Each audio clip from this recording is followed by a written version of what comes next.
적도에 뿌려놓은 진주알처럼 하나님의 소중한 대한 사람들, 하나님 주인 되는 교회 세우자. 하늘 뜻 모아 세운 소망 공동체. D6 주중 말씀입니다.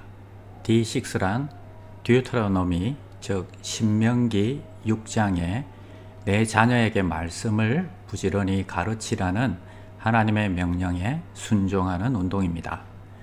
먼저 교회에서 나누어 드린 묵상집을 보시고 조용한 시간에 조용한 장소에서 성경 말씀을 자신의 목소리로 소리내어 정성껏 낭독해 보십시오. 그리고 본문 말씀도 묵상하신 이후에 여러 가지 질문을 자신에게 던져 보십시오. 그리고 이 방송을 계속 들으시기를 추천합니다. 제4장. 사도들이 백성에게 말할 때 제사장들과 성전 맡은 자와 사두개인들이 이르러 예수 안에 죽은 자의 부활이 있다고 백성을 가르치고 전함을 싫어하여 그들을 잡음에 날이 이미 저물었으므로 이튿날까지 가두었으나 말씀을 들은 사람 중에 믿는 자가 많으니 남자의 수가 약 5천이나 되었더라.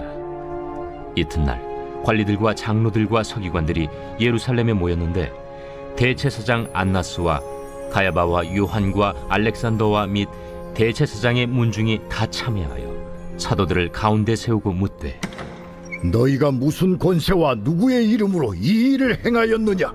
이에 베드로가 성령이 충만하여 이르되, 백성의 관리들과 장로들아, 만일 병자에게 행한 착한 일에 대하여 이 사람이 어떻게 구원을 받았느냐고 오늘 우리에게 질문한다면 너희와 모든 이스라엘 백성들은 나알라. 너희가 십자가에 못 박고 하나님이 죽은 자 가운데서 살리신 나사렛 예수 그리스도의 이름으로 이 사람이 건강하게 되어 너희 앞에 섰느니라. 이 예수는 너희 건축자들이 버린 돌로서 집 모퉁이의 머릿돌이 되었느니라. 다른 이로서는 구원을 받을 수 없나니 천하 사람 중에 구원을 받을 만한 다른 이름을 우리에게 주신 일이 없음이라. 그들이 베드로와 요한이 담대하게 말함을 보고 그들을 본래 학문 없는 범인으로 알았다가 이상히 여기며, 또 전에 예수와 함께 있던 줄도 알고, 또 병 나은 사람이 그들과 함께 서 있는 것을 보고 비난할 말이 없는지라 명하여 공회에서 나가라 하고 서로 의논하여 이르되, 이 사람들을 어떻게 할까? 그들로 말미암아 유명한 표적 나타난 것이 예루살렘에 사는 모든 사람에게 알려졌으니 우리도 부인할 수 없는지라. 이것이 민간에 더 퍼지지 못하게 그들을 위협하여 이후에는 이 이름으로 아무에게도 말하지 말게 하자 하고 그들을 불러 경고하여 도무지 예수의 이름으로 말하지도 말고 가르치지도 말라 하니, 베드로와 요한이 대답하여 이르되, 하나님 앞에서 너희의 말을 듣는 것이 하나님의 말씀을 듣는 것보다 옳은가 판단하라. 우리는 보고 들은 것을 말하지 아니할 수 없다. 관리들이 백성들 때문에 그들을 어떻게 처벌할지 방법을 찾지 못하고 다시 위협하여 놓아주었으니 이는 모든 사람이 그 된 일을 보고 하나님께 영광을 돌림이라. 이 표적으로 병 나은 사람은 40여 세나 되었더라. 샬롬, 반갑습니다. 오늘도 승리하는 하루가 다 되시기를 축원합니다. 오늘은 그 이름의 능력이란 제목으로 함께 하나님의 말씀 나누겠습니다. 제자들은 오순절에 성령 강림 사건을 경험하고 두려워하던 모습에서 담대히 복음을 전하는 모습으로 바뀌게 됩니다. 베드로는 그리스도의 부활 메시지를 강력하게 전했고 약 3,000명이 예수를 믿기로 결정했습니다. 사도행전 3장에서는 베드로와 요한은 성전에 가서 사람들을 치유하고 예수의 기적적인 힘에 대해서 설교하여 2,000명이 예수를 믿게 됩니다. 오늘 본문 사도행전 4장은 베드로와 요한이 복음을 전했다는 이유로 체포되고 이튿날 공회 앞에서 변론을 하게 됩니다. 종교 지도자들이 무슨 권세로 이런 일을 행하느냐 묻자 베드로는 성령의 충만함을 받아서 예수 그리스도의 이름과 권세로 행하였음을 담대히 증언했습니다. 특히 12절에서는 다른 이름으로는 구원을 얻을 수 없다는 복음의 핵심 메시지를 전하게 됩니다. 종교 지도자들이 더 이상 예수 이름을 말하지 말라고 협박하지만 사람의 말보다 하나님의 말씀을 듣는 것이 옳다고 대답하고 계속 복음을 전하겠다고 합니다. 오늘 첫 번째 질문은 고린도후서 5장 17절을 읽어보시고 이전 것은 무엇이고 새 것은 무엇인지 살펴보라는 것입니다. 고린도후서 5장 17절 그런즉 누구든지 그리스도 안에 있으면 새로운 피조물이라 이전 것은 지나갔으니 보라 새 것이 되었도다. 베드로와 요한은 성령 충만을 경험하고 두려워하던 모습에서 담대히 복음을 전하는 모습으로 바뀌게 되었습니다. 옛것에서 새것으로 바뀌게 된 것입니다. 그리고 안전뱅이를 치유하는 사건을 통해서 일반인에서 초자연적인 능력을 나타나는 강력한 사도의 모습으로 바뀐 것입니다.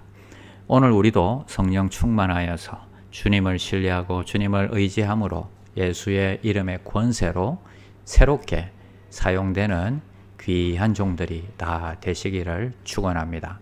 두 번째 질문은 예수님을 따르는 일에 지치지 마세요. 하나님의 위대한 이름에 우리가 더욱 친밀할수록 혜택을 누릴 것입니다. 정말 그렇습니다. 우리가 하나님의 위대한 이름을 의지하면 의지할수록 우리는 더 강력한 사역을 감당하게 될 것입니다. 사도들은 5,000명이 복음을 믿는 역사도 있었지만 옥에 갇히게 되고 예수의 이름을 전하지 말라는 협박도 받게 됩니다. 절대 진리를 인정하지 않는 다원주의 세상 가운데 예수만이 구원의 길이라고 복음을 전하는 것은 쉬운 일이 아닙니다. 그러나 우리는 본 것, 들은 것을 말할 수밖에 없노라 하였던 사도들처럼 사람의 말보다 하나님의 말씀을 더 듣는 것이 바로 예수의 정인으로 살아가는 삶인 것입니다. 오늘도 저와 여러분들은 하나님의 위대하신 이름을 더욱더 의지함으로 그 모든 시험을 이기는 승리하는 삶을 사시기를 축원합니다. 세 번째는 로마서 8장 31절을 암송하세요. 그 의미와 진리에 의해 격려받을 것입니다. 로마서 8장 31절에는 하나님이 우리를 위하시면 누가 우리를 대적하리요? 라고 합니다. 종교 지도자들은 2명의 제자들을 옥에 가둘 수 있었습니다. 그들에게 예수 이름으로 더 이상 말하지 못하도록 겁박할 수는 있었습니다. 그러나 베드로와 요한은 물러서지 않았습니다. 그들은 안전뱅이가 일어나는 기적을 경험했고 5,000명이 복음을 믿는 것을 경험했고 십자가에 돌아가신 예수께서 3일 만에 부활하시는 것을 보고 경험하였습니다. 그리고 성령이 그들 가운데 임하는 것을 경험하였습니다.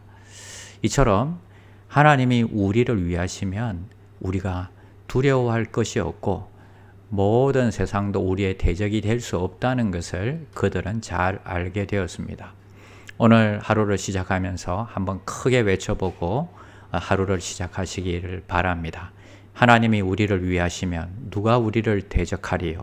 이 말씀을 의지하고 승리하는 하루가 다 되시기를 축원합니다. 기도하겠습니다. 하나님 아버지 감사합니다. 초대교회 성도들은 예수 이름의 능력을 체험하며 하루하루 복음을 위해서 살았습니다. 오늘 우리도 우리의 문제와 고민 앞에 담대하게 예수 이름의 능력을 선포하며 승리하는 삶을 살게 하여 주시옵소서. 예수님의 이름으로 기도드립니다. 아멘. 나는 죽었습니다. 제가 주인이 아니고 예수님이 저의 주인이십니다. 예수님은 십자가에서 죽으시고 부활하셨습니다. 부활하신 예수님을 가슴으로 만나서 따라가며 간증합니다. 사랑하는 가족과 함께 영광스런 승리를 노래합니다.